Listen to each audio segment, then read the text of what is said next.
भागवत जी में है। एक अजामिल नाम का ब्राह्मण था, सुनिएगा ध्यान से, बड़ी अच्छी कथा है।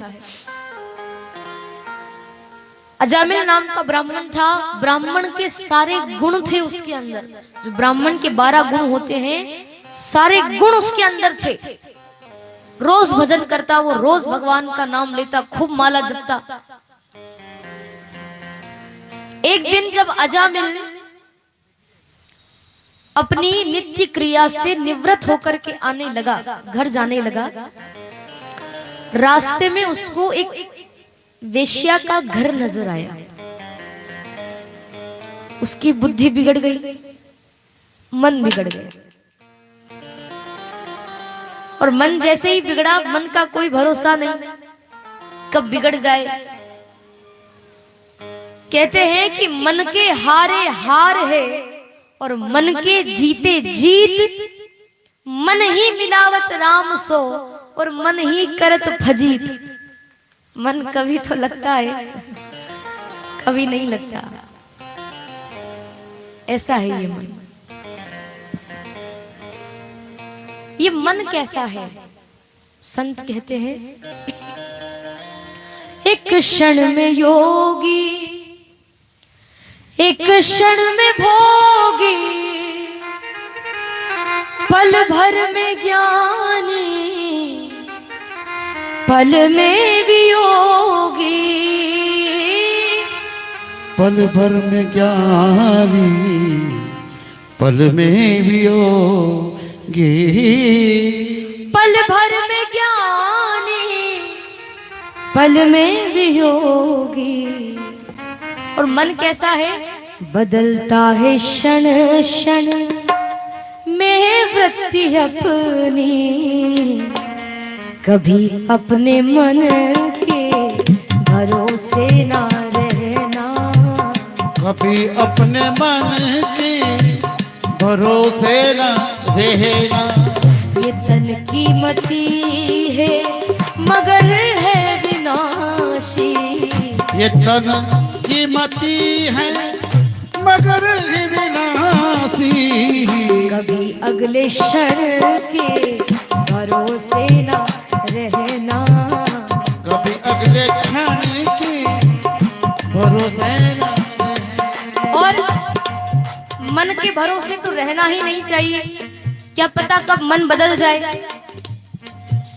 और जीवन का भी कोई भरोसा नहीं, संसार के लोगों का भी भरोसा नहीं। आज अपने हैं, कल क्या पता अपने हो या ना हो। तो आगे ये भजन बहुत ही सीखने योग्य है, बहुत सीख मिलती है इस भजन से। संत कहते हैं, तुझको जो मेरा मेरा कहेंगे, तुझको जो मेरा मेरा कहेंगे। जरूरी नहीं वो भी तेरे रहेंगे। वो जरूरी नहीं वो भी तेरे रहेंगे। जरूरी नहीं वो भी तेरे रहेंगे। क्योंकि मतलब से मिलते हैं दुनिया के साथी। मतलब से मिलते हैं ये दुनिया के साथी। सदा इस मिलन के भरोसे ना रहना, सदा इस मिलन के भरोसे न रहना। ये तन की मति है मगर है विनाशी। ये तन की मति है मगर है विनाशी। कभी अगले क्षण के भरोसे ना रहना, कभी अगले क्षण के और भरोसे न रहना। मैंने भी कल भी आपसे कहा था कि लोग कहते हैं कि बचपन में क्या भजन करना, जवानी आएगी तो जवानी में भजन करेंगे। जवानी निकल जाती है फिर भी लोग भजन नहीं करते, कहते हैं कि जवानी में क्या भजन करना, बुढ़ापा आएगा तो भजन करेंगे। बुढ़ापा आता है फिर कोई संत आते हैं कि भैया आप तो भजन कर, तो व्यक्ति कहता है कि बुढ़ापे में क्या भजन करना। अभी मेरे नाती पोते तो हो जाए, उनको तो खिला लूं, फिर अंतिम समय आएगा तो भजन करेंगे। लोग भजन नहीं करते हैं, कहते हैं कि वो बाद में भजन करेंगे, वो एक दिन आएगा जब भजन करेंगे, पर उस एक दिन का कोई भरोसा नहीं है। क्या पता वो एक दिन आए या ना आए, आपका बुढ़ापा आए या ना आए। बचपन में ही चले गए तो जवानी भी नहीं देखी आपने, तो बुढ़ापा तो दूर की बात, और जवानी आ गई, क्या पता बुढ़ापा आए या ना आए, इसका कोई भरोसा नहीं है। और बुढ़ापा यदि आपका है, क्या पता एक क्षण आपके लिए हो या ना हो, आने वाला क्षण आप जी पाओ या ना जी पाओ, इसका कोई भरोसा नहीं है। आप इतने लोग बैठे हो, कोई दावे के साथ छाती ठोक कर कह सकता है आप में से कि मैं इतने दिन और जीऊंगा? कोई कहेगा? कोई नहीं बोल सकता, मैं ही नहीं बोल सकती, हम ही नहीं कह सकते साहब। दिन तो मैंने बहुत दूर के बता दिए, एक पल का भी भरोसा नहीं है, एक पल में क्या हो जाए। तो जब समय मिले तब भजन करने बैठ जाओ, समय जब मिल जाए। आप भजन करने का कोई समय नहीं होता, रात को याद आ जाए तो रात को नाम लो, दिन को याद आ जाए तो दिन को नाम लो, कहीं भी बैठे हो याद आ जाए तो नाम ले लो। क्योंकि हम सोचते काम दुनिया के कर ले, हम सोचते काम दुनिया के कर ले, धन धाम अर्जित कर नाम कर ले, धन धान अर्जित कर नाम कर ले, धन धाम अर्जित कर नाम कर ले। व्यक्ति सोचता है कि थोड़ा धन कमा लूं, मेरा नाम हो जाए दुनिया में और फिर भजन करने बैठूंगा। कब? फिर एक दिन बन के साधु रहेंगे, फिर एक दिन बन के ये साधु रहेंगे, उस एक दिन के भरोसे ना रहना, उस एक दिन के भरोसे ना रहना। ये तन कीमती है मगर है विनाशी, ये तन कीमती है मगर है विनाशी, कभी अगले क्षण के भरोसे ना रहना, कभी अगले क्षण के भरोसे ना रहना। और हमारे गुरुदेव भगवान कहते हैं, स्वामी राजेश्वरानंद जी महाराज, जिनका 10 तारीख को शरीर पूरा हो गया, यहाँ 10 तारीख को, ये 10 तारीख गई, उनका शरीर रायपुर छत्तीसगढ़ में कथा करते करते ही अटैक आया और वो चले गए, और कल उनका अंतिम संस्कार हुआ। हमारे गुरुदेव भगवान स्वामी राजेश्वरानंद जी महाराज, कभी आप लोग नाम सुने हो? राजेश रामायणी आपके हरदा में पहले आए थे, जो मुझे तो पूर्ण ये नहीं होता, परंतु लोग कहते थे कि वो राजेश मोहम्मद पहले नाम लिखते थे, तो वो राजेश रामायणी में कल उनका अंतिम संस्कार हुआ वहाँ। तो ये गुरुदेव का भगवान है, भजन है, और वो कहते हैं, राजेश अर्जित गुरु ज्ञान करी लो, राजेश अर्जित गुरु ज्ञान कर लो, या प्रेम से राम गुणगान कर लो, या प्रेम से राम गुणगान कर लो, ओ या प्रेम से राम गुणगान कर लो। फिर अथवा श्री राम नाम रटो नित नियम से, अथवा श्री राम नाम जपो नित नियम से, किसी अन्य गुण के भरोसे न रहना, किसी अन्य गुण के भरोसे न रहना। ये तन कीमती है मगर है विनाशी, ये तन कीमती है मगर है विनाशी, कभी अगले क्षण के भरोसे ना रहना, कभी अगले क्षण के भरोसे न रहना। अपने मन के भरोसे ना रहना, कभी अगले क्षण के भरोसे न रहना। बोली गुरुदेव भगवान की। तो मन ऐसा है, कभी तो भजन में लगता है, कभी नहीं लगता। अजामिल जो कि एक ब्राह्मण था, ब्राह्मण के सारे गुण थे उनके अंदर, एक वेश्या का घर रास्ते में दिखाई दिया तो मन बदल गया। उस वेश्या के घर गए अजामिल और जाकर कहने लगे कि सुनो, मैं तुम्हें बहुत सारा धन दूंगा, तुम मेरे घर मेरे साथ में चलो। वेश्या तो उसको तो धन ही चाहिए, चली गई अजामिल के साथ उसके घर। उस समय अजामिल की पत्नी और उसके बच्चे वहां थे। वेश्या घर आई अजामिल के साथ, तो अजामिल की पत्नी को देखा, अजामिल से कहने लगी वो वेश्या कि ये कौन है?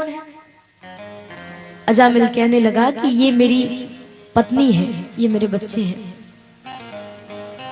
वेश्या कहने लगी कि जब ये थी यहाँ पर तो फिर मुझे क्यों लेकर आए? या तो इसको रखो या मुझे रखो, मैं इसके साथ नहीं रहूंगी यहाँ पर।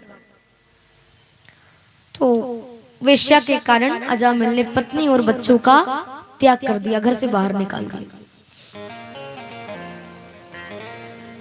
अब वेश्या के साथ वो उस घर में रहने लगा।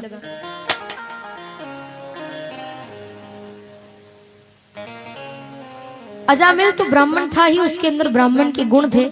माला लेके बैठता भजन करने के लिए, तो वो वेश्या भजन नहीं करने देती, माला हाथ में से छुड़ा लेती।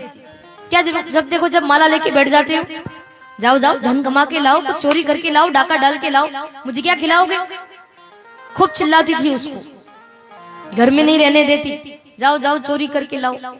गलत काम करने के लिए उसको प्रेरित करती थी वेश्या, गणिका जिसको कहते हैं। धीरे धीरे उस वेश्या के संग से अजामिल की बुद्धि बहुत बिगड़ गई, मन इतना बिगड़ गया कि चोरी करने लगा, वो डाका डालने लगा, शराब पीने लगा, वो मांस खाने लगा, गलत काम करने लगा। लोगों के यहाँ जाता चोरी करने के लिए, डाका डालने के लिए, कोई चोरी करने से मना करता, उसको रोकता तो उसको वहीं मार डालता, नगर के नगर जला देता, गांव के गांव जला देता, आग लगा देता, सिर पर काली पट्टी बांध करके रात भर लोगों के उस गांव में घूमता रहता, नगर में घूमता रहता, चोरी करता। नाम रख दिया लोगों ने उसका डाकू अजामिल। सब उसको देख लेते खिड़की में से कि हाँ अब ये आ रहा है, सब अपने अपने घर के दरवाजे बंद कर लेते, खिड़की बंद कर लेते, डाकू अजामिल आ गया, डाकू अजामिल आ गया। बता, जबकि था वो ब्राह्मण, पर मन का क्या भरोसा, ब्राह्मण हो कि कोई भक्त हो, कोई भी हो, मन यदि आपके वश में नहीं है तो आप कुछ नहीं कर सकते संसार में। मन यदि वश में है तो फिर आपकी तो विजय ही विजय है, जहां जाओगे वहां मन वश में होना चाहिए। कई लोगों का ये प्रश्न होता है कि साहब हमारा तो मन भजन में नहीं लगता, और नहीं लगता इसीलिए लोग भजन ही नहीं करते, ये लगता ही नहीं तो कहां से करें। पर मेरा निवेदन है आपसे, आपका भजन में मन लगे या ना लगे, भजन करने बैठ जाओ, कभी ना कभी तो मन लगेगा। ऐसे ही कहते रहोगे ना कि मन नहीं लगता, मन नहीं लगता, तो आपका जीवन निकल जाएगा, आप भजन नहीं कर पाओगे। मन ना भी लगे तो भी भजन करें, कभी ना कभी तो लगेगा। एक दिन जरूर आता है जब आपको अभ्यास हो जाता है और स्वतः ही फिर आप भजन करने बैठ जाते हैं। मन बहुत बिगड़ गया अजामिल का, चोरी करने जाता। उस वेश्या के संग से अजामिल के यहाँ 9 बालक हुए, 9 बेटे हुए उसके, और 10वीं संतान उस गणिका के गर्भ में थी। उसी समय अजामिल बाहर गांव चोरी करने गया। कहते हैं कि अयोध्या से कुछ संत महात्मा महापुरुष कीर्तन करते करते आ रहे थे और श्रीधाम वृंदावन जा रहे थे बांके बिहारी के दर्शन करने। अयोध्या से संत वृंदावन जा रहे थे और पैदल जा रहे थे। कई सारे संतों की टोली थी, वो मंडली थी उनकी। बढ़िया कीर्तन करते करते जा रहे थे। रास्ते में अजामिल का गांव पड़ गया। तो संतों ने एक दूसरे से ये विचार किया कि क्यों ना इतने दिन से चल रहे हैं हम, थोड़ी देर इस गांव में आराम कर लेते हैं, फिर यात्रा करेंगे। तो गांव में प्रवेश किया। कुछ लोग चौराहे पर खड़े थे तो उनसे पूछा कि भैया यहाँ किसी ब्राह्मण का घर हो तो हमें बता दीजिए, रात्रि विश्राम करना है। लोगों ने संतों का चोला देखा तो संतों की हंसी मजाक करने लगे और संतों के मजे लेने के लिए, हंसी मजाक करने के लिए उन लोगों ने कहा कि ब्राह्मण का घर, अरे हमारे यहाँ सबसे बड़ा ब्राह्मण और सबसे बड़ा दानवीर भगवान का सबसे बड़ा भक्त है जिनका नाम अजामिल है, बहुत सात्विक घर है, बहुत पूजा पाठ करता है, वहीं चले जाओ, अच्छी खातिरदारी करेगा आपकी। जबकि वो चोर था, अजामिल डाकू था वो। उसके बाद में भी संतों की हंसी मजाक करने के लिए उनको वहां भेज दिया, चले जाओ, बढ़िया खातिरदारी होगी। अब संतों को क्या पता कि वो चोर है। ब्राह्मण कहा तो संत बड़े प्रसन्न हुए। तलाशते तलाशते जैसे तैसे उसके घर पहुंचे।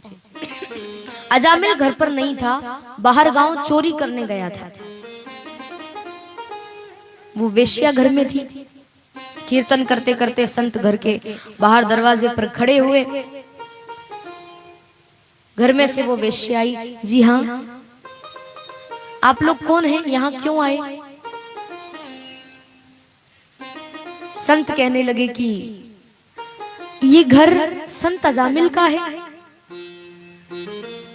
वो वेश्या कहने लगी कि ओ महाराज, मेरा पति कोई संतवंत नहीं है, वो तो बहुत बड़ा चोर है, बहुत बड़ा डाकू है। वो चोरी करता है, वो डाका डालता है, वो शराब पीता है, गलत काम करता है। आपको किसने कह दिया कि वो संत है? बहुत गलत घर आ गए हो आप। और मैं तो आपको जल पिलाने के लिए भी नहीं कह सकती। मेरे हाथ का जल आप थोड़ी पिएंगे।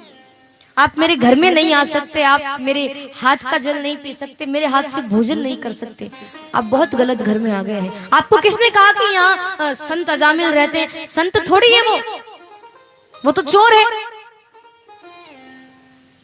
संत कहने लगे कि ओहो, गलत घर में आ गए हैं। पर संतों ने मन में विचार किया कि गलत को सुधारना ही तो संतों का काम है। संत होते किस लिए हैं? साधु उसी को कहते हैं कि जो बिगड़े हुए काम को साधे, उसको साधु कहते हैं। संतों ने एक दूसरे की तरफ देखा और मन ही मन ये बात कर ली कि हम इसी के यहाँ रहेंगे, घर में नहीं जाएंगे, इनके हाथ का भोजन नहीं करेंगे, जल ग्रहण नहीं करेंगे, पर रहेंगे यहीं। और उस वेश्या का भी संतों का दर्शन करके मन बदल गया। वो जो बहुत पाप करती थी, गलत काम करती थी, उस वेश्या का हृदय परिवर्तन हो गया और उसके मन में यह भाव आया। संतों से हाथ जोड़कर कहने लगी कि बाबा, मेरा एक निवेदन है, आप मेरे घर में नहीं आ सकते, कोई बात नहीं, मैं आपको सूखी सामग्री दे देती हूँ, आटा दाल जो भी है मैं आपको दे देती हूँ। सामने जो वो वृक्ष है ना, उस वृक्ष की छांव में बैठ करके आप खुद ही भोजन बनाओ, आप भगवान को भोग लगा करके पाइए और बस यहीं रहो। आप, मैं मना नहीं करूंगी, रहो आप, पर क्षमा करना, मैं आपकी सेवा नहीं कर सकती। संतों ने कहा कोई बात नहीं बेटी, तुम तो बस सामग्री दे दो। एक कथा मुझे याद आई।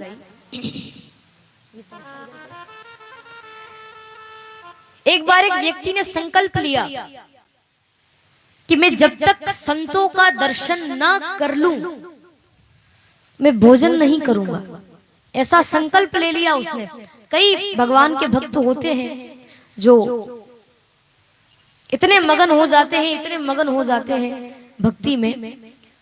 उस व्यक्ति ने भी संकल्प ले लिया कि मैं जब तक संतों का दर्शन ना कर लूं मैं भोजन नहीं करूंगा, भले कितने दिन हो जाए, जब तक संतों का दर्शन न कर लूं मैं भोजन नहीं करूंगा।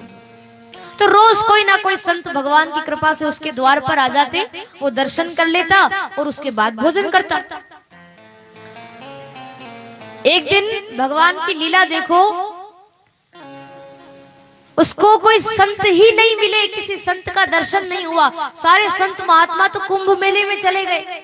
अभी प्रयागराज में जो कुंभ लगने वाला है मकर संक्रांति पर, माघ के महीने में मेला लगता है वहां पर, ये जो अभी समय चल रहा है अपना, तो सारे संत महात्मा कुंभ मेले में चले गए। उस व्यक्ति को एक भी संत नजर नहीं आए कि मैं इनका दर्शन करके भोग पाऊं। एक दिन हुआ उसने भोजन नहीं किया, क्योंकि संकल्प था उसका, तो कैसे भोजन कर सकता है। 2 दिन हुए उसके, संत नहीं मिले तो उसने भोजन नहीं किया। अंत तो गतवा 3 दिन हो गए, संतों का दर्शन नहीं हुआ। उस व्यक्ति ने 3 दिन तक भोजन नहीं किया। 3 दिन हो गए साहब। तो पत्नी को थोड़ी चिंता हुई। पत्नी कहने लगी पति से कि देखिए 3 दिन हो गए हैं आपने भोजन नहीं किया और संकल्प ले लिया कि जब तक संतों का दर्शन नहीं होगा, तो ऐसे कब तक चलता रहेगा। मान लो यदि संत आपको मिले ही नहीं 2-4 दिन और, तो क्या आप भोजन ही नहीं करोगे। अच्छा नहीं लगता। देखो एक काम करो, ऐसे तो कोई संत रोज रोज कहाँ कोई संत आए। एक काम करो, आप बाजार जाओ और आप संतों की मूर्ति बनवा करके ले आओ। वो मूर्ति हमारे घर में हम स्थापित कर देंगे और बढ़िया रोज उनकी पूजा करना, रोज उनके सामने भोग लगाना और फिर भोजन पाना, झंझट ही खत्म। कि कोई संत आए फिर दर्शन करो। तो ऐसे तो मान लो कोई संत मिले ही नहीं, तो क्या भोजन नहीं करोगे। 3 दिन हो गए आपने भोजन नहीं किया, तो आप जाओ बाजार और बढ़िया मूर्ति बनवा करके लाओ संत की, या कोई तस्वीर लेकर के आ जाओ किसी संत की, तो रोज आप उनको भोग लगाना, रोज भोजन पाना। तो वो बाजार गया व्यक्ति की, हाँ पत्नी सही कह रही है, 3 दिन हो गए मैंने भोजन नहीं किया। बाजार गया वो और बाजार से 3 संतों की मूर्ति बनवा करके लाया। अब मेरे भाई बहन उस समय क्या हुआ, मिट्टी के बने हुए संत तो उसको नहीं मिले, मूर्ति तो नहीं मिली, शक्कर के बने संत उठा लाया। शक्कर से जो वो संत बनाए जाते ना, मिट्टी से नहीं मिले तो दीपावली पर, हाँ दीपावली पर जो बनाते हैं ना हम लोग, होली पर क्या आते हैं ना, पतासे के बनते हैं, पताशे के वो बनते हैं ना, हाँ ऐसे 3 मूर्ति वो संतों की उठा लाया, झोले में लेकर आ रहा था। अब भगवान की कृपा देखो, झोले में 3 मूर्ति लेकर आ रहा था, वो शक्कर से बनी हुई, और सामने जैसे ही घर जाने लगा, सामने से 3 असली के संत मिल गए। और 3 असली के संत मिले, ओहो फिर तो सोने पे सुहागा। बहुत प्रसन्न हुआ वो, तुरंत वो थैली रखी, चरणों में प्रणाम किया संतों को और सारी कथा सुना दी कि देखो महाराज मैंने संकल्प लिया है, मैं जब तक आप संतों के दर्शन ना कर लूं भोजन नहीं करूंगा। तो पहले आप मेरे घर आओ, मैं आपको भोजन कराऊंगा, उसके बाद फिर मैं भोजन करूंगा। चलो चलो पास में ही मेरा घर है। तो तीनों संतों को वो लेकर के गया। वो जो शक्कर के बने हुए संत बाजार से लाया था, वो झोला भी साथ में लिया, घर गया। पत्नी से कहा कि सुनती हो, इधर आओ, ये झोला तो रख दो, अभी इनकी स्थापना तो बाद में करेंगे, पहले जो संत आए हैं बढ़िया इनको बिठाओ, इनके चरण पखारो और भोजन बनाओ, गरम गरम भोजन आज संतों को करवाएंगे, फिर मैं भोजन करूंगा। बहुत प्रसन्न हुआ वो। अब तीनों संतों को कुर्सी पर बिठा दिया और वो जो शक्कर के बने 3 संत थे, वो झोला वहीं रसोई में नीचे रख दिया और पत्नी भोजन बनाने लगी। पति कहने लगा कि तुम भोजन बनाओ, मैं बाजार से कुछ सामग्री लेकर आता हूँ। बाजार चला गया। अब उनका एक छोटा सा बेटा था, 4-5 साल का, 4-5 वर्ष का छोटा सा बालक। वो बालक रसोई में गया और झोले में देखा तो वो पता से कि वो शक्कर के बने 3 संत देखे। तो बच्चा है, उसके मुंह में पानी आ गया।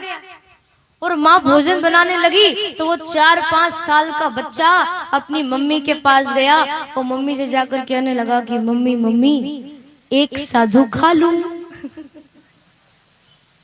क्या कहा कि मम्मी मम्मी एक साधु खा लूं।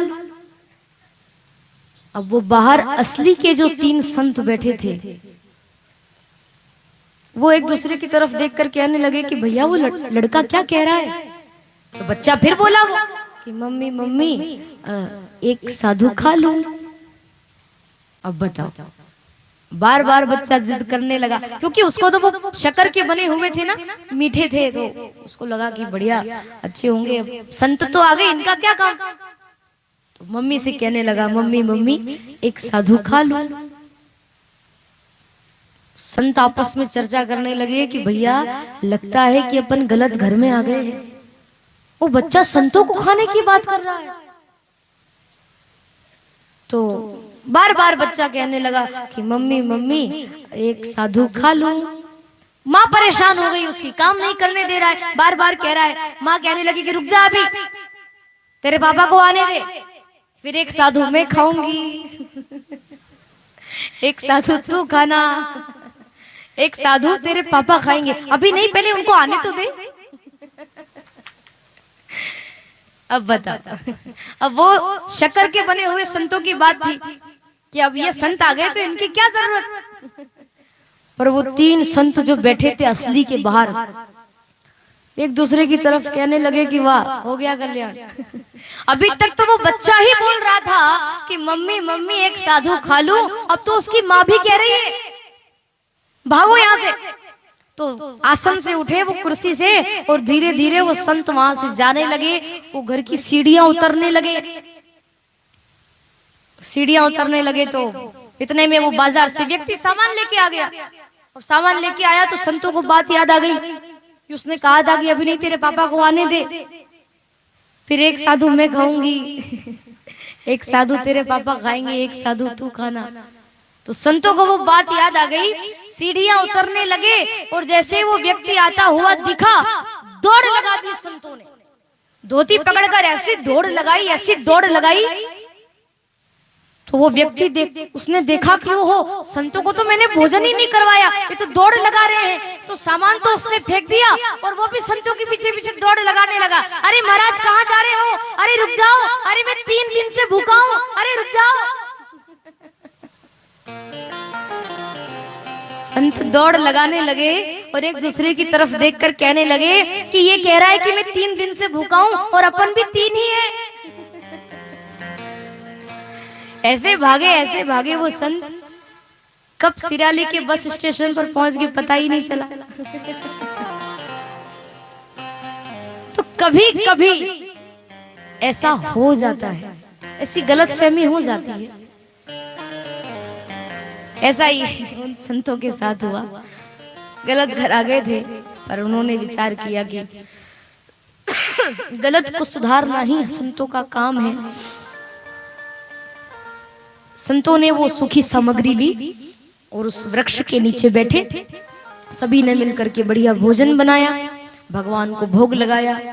एक निवाला उस भोजन का खाने ही वाले थे संत, आंख में आंसू आ गए कि प्रभु कैसा समय आ गया, हमारा पापी व्यक्ति के घर का भोजन करना पड़ रहा है, पर प्रभु हमने इसके घर का अन्न खाया है। हमारी केवल एक प्रार्थना है, हमारा पूरा भजन इस अजामिल को लग जाए और इसका मन सुधर जाए, ऐसी कृपा कर देना। ऐसी वो संत प्रार्थना करने लगे और संतों ने भी ये संकल्प ले लिया कि जब तक अजामिल चोरी करके नहीं आ जाता हम सोएंगे नहीं, रात भर भजन करेंगे, वो आएगा फिर जो होगा देखा जाएगा। तो नहीं सोए वो रात भर, संतों ने भोजन किया। भोजन करने के बाद जो भजन करना शुरू किया, रात भर हो गई, भजन नहीं छोड़ा, खूब भजन किया। पापी व्यक्ति के घर का अन्न खाया है, कहीं ना कहीं उसको फल लगना चाहिए, भले ही वो पापी है पर वो सुधर जाए, सबसे बड़ी दक्षिणा है हमारी। खूब भजन किया रात भर संतों ने। सुबह 4 बजे अजामिल चोरी करके आया, बड़ा सा पोटला लेके आया, डाका डाल के आया था। बहुत सारा सामान था उस पोटला, तो सब समझते हो ना, है ना, पोटला वो बड़ा सा होता है। हाँ, पोटला बांध कर लाया। आते से ही अजामिल ने देखा कि मेरे घर के सामने संतों की मंडली यहाँ कैसे आ गई। बड़ा गुस्सा आया उसको।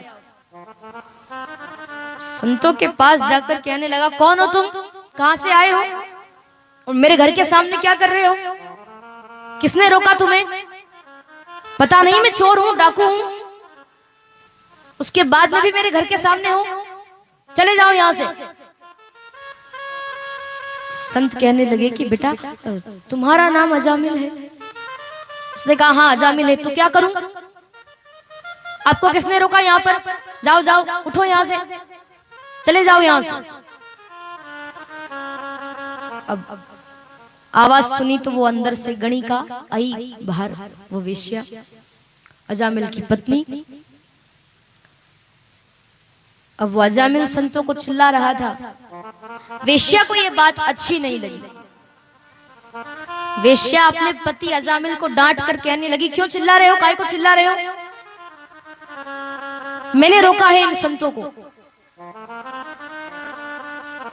अजामिल कहने लगा, ओहो तुमने रोका है तो फिर तो कोई बात नहीं।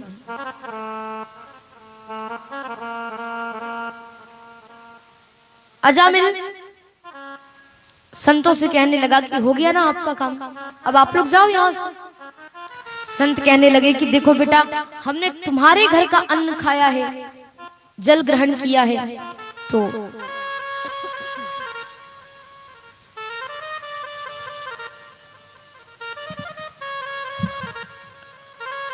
कुछ ना कुछ दक्षिणा दे दो, फिर हम चले जाएंगे। अजामिल कहने लगा कि ओ महाराज, तुम्हारे ये तान तंबूरे मैंने नहीं छुड़ाए ना, सबसे बड़ी दक्षिणा समझो ये, क्योंकि मैं तो चोर हूं और चोर से तुम दक्षिणा मांगते हो। तुम्हारे ये तान तंबूरे मैंने नहीं छुड़ाए, यही सबसे बड़ी दक्षिणा है, चले जाओ यहां से। संत कहने लगे कि देखो बेटा ऐसा मत कहो, हमने तुम्हारे यहाँ का जल ग्रहण किया है, अन्न खाया है, और यदि आप किसी संत को भोजन करवाते हैं या फल खिलाते हैं, कुछ भी आप संतों को अर्पण करते हैं, भोजन करवाते हैं, तो भोजन के बाद में दक्षिणा देना आवश्यक है, क्योंकि दान और दक्षिणा का जोड़ा होता है। दान पति है, दक्षिणा उसकी पत्नी है। तो आपने भोजन करवाया है तो दक्षिणा। और बेटा आप तुम गलत मत सोचो, जरूरी नहीं कि दक्षिणा के रूप में आप धन ही दो, रुपया पैसा ही दो तो ही दक्षिणा मानी जाएगी। हमें दक्षिणा के रूप में तुमसे कोई धन दौलत नहीं चाहिए, तुम तो बस एक वचन दे दो हमें। अजामिल कहने लगा कैसा वचन? संत कहने लगे कि देखो बेटा, अभी तुम्हारी पत्नी के गर्भ में जो बालक है ना, उस बालक का नाम जब वो जन्म लेने के बाद उस बालक का नाम तुम नारायण रख देना, हमारी सबसे बड़ी दक्षिणा होगी, और कुछ नहीं चाहिए। उस बालक का नाम नारायण रख देना। देखो संतों ने कितनी अच्छी युक्ति निकाली कि पापी व्यक्ति है, ऐसे तो भजन करेगा नहीं, कम से कम बेटे के बहाने से भगवान का नाम तो लेगा वो। इतनी अच्छी युक्ति संतों ने निकाली। और आशीर्वाद देकर संत वहां से चले जाते हैं। कुछ महीनों के बाद अजामिल की पत्नी ने एक बालक को जन्म दिया, जो कि उसकी 10वीं संतान थी। उस बालक का नाम नारायण रखा। धीरे धीरे बच्चा बड़ा होने लगा। मेरे भाई बहन, अजामिल अपने बालक से, नारायण से इतना प्रेम करता था, इतना प्रेम करता था। सबसे ज्यादा प्रेम उस 10वीं संतान से करता था अजामिल। बहुत प्रेम करता था, सबसे छोटा था ना बच्चा।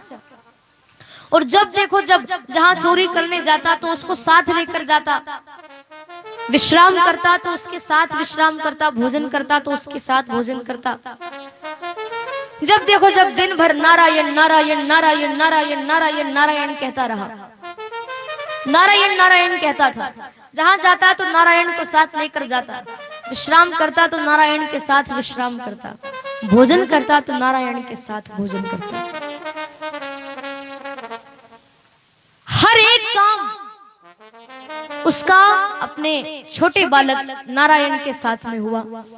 विश्राम भी करता तो उन्हीं के साथ। बार बार अपने बेटे को पुकारता, नारायण कहाँ हो, नारायण कहाँ हो। नारायण नारायण नारायण नारायण कहता रहा। अजामिल का जब अंतिम समय आया तो यमराज के दूत उसको लेने आए, क्योंकि जीवन भर तो पाप किया था उसने, नरक में तो जाना ही था।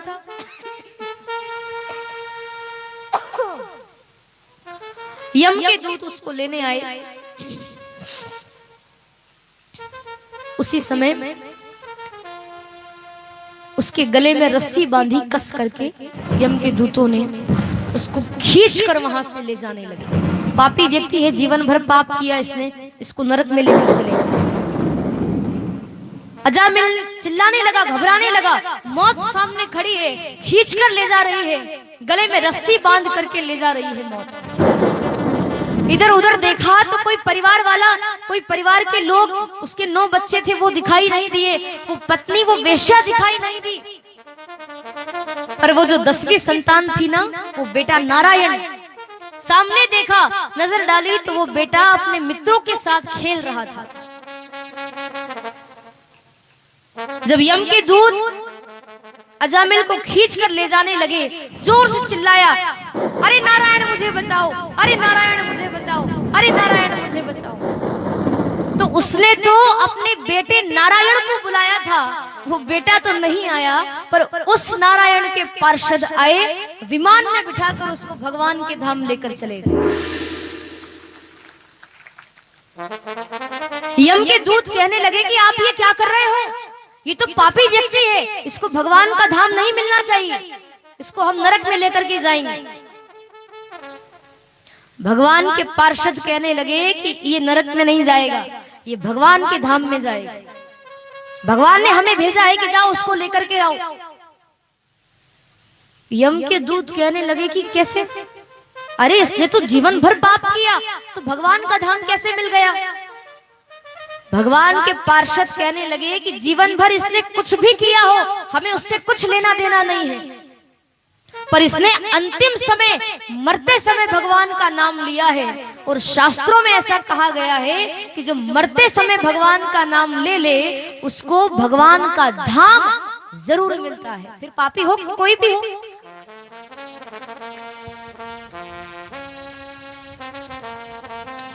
यमराज के दूत वहां से चले गए।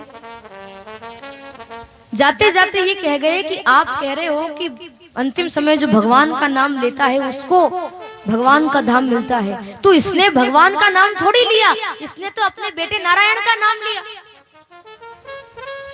भगवान के पार्षद कहने लगे कि इसने तो अब अपने बेटे का नाम नारायण रखा है, उस नारायण का नाम तो अनादिकाल से चल रहा है, भले ही बेटे का नाम हो पर है तो भगवान का ही। इसीलिए पहले के जमाने में, पहले के लोग, पहले के समय की बात है, हमारे बड़े बुजुर्ग बैठे हैं, आपको पता होगा, पहले के लोग भगवान के नाम पर बच्चों के नाम रखते थे ना। कन्हैया लाल है, लखन लाल है, और रामचंद्र है, श्यामलाल है, गोपाल है, गोविंद है, माधव है, मोहन है, बलराम है, ऐसे नाम रखे जाते थे। भगवान के नाम पर लोग बच्चों का नाम रखते थे। क्यों रखते थे? पहले के लोग बड़े समझदार थे कि कम से कम भगवान का नाम अंतिम समय में मुख से ना निकले कोई बात नहीं, बच्चों का नाम तो निकले कि हे कन्हैया लाल, हे रामचंद्र, हे बलराम, हे लखन लाल। तो भगवान का नाम तो कम से कम मुख से निकल रहा है ना। बच्चे भले ही आए ना आए, पर परमात्मा तो आए, इसीलिए लोग भगवान का नाम रखते थे। आजकल लोग बच्चों का नाम ऐसा रखते हैं, फैशन का जमाना है साहब, ऐसे ऐसे नाम रखते, टिंकू, पिंकू, पप्पू, पप्पी, ऐसे ऐसे नाम रखे जाते हैं। मैं आपको बताऊं, विदेशों में, विदेश के लोग जो हैं, विदेशों में अपने कुत्तों के नाम रखते हैं ऐसे, टिंकू, पिंकू, रिंकू, पप्पू, पप्पी। हाँ, विदेशों में लोग अपने कुत्तों के नाम रखते हैं। और हम लोग भी बच्चों का नाम रखना है तो कोई भगवान के नाम पर रखो ना, ताकि उससे कल्याण हो। अंतिम समय में यदि कोई व्यक्ति कहे कि हे टिंकू, हे पिंकू, हे पप्पू, हे पप्पी, तो बच्चे तो नहीं आएंगे, पर आसपास के मोहल्ले के कुत्ते जरूर आ जाएंगे।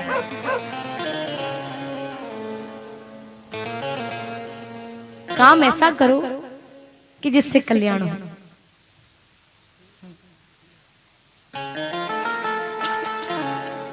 काम ऐसा करिए कि जिससे कल्याण हो।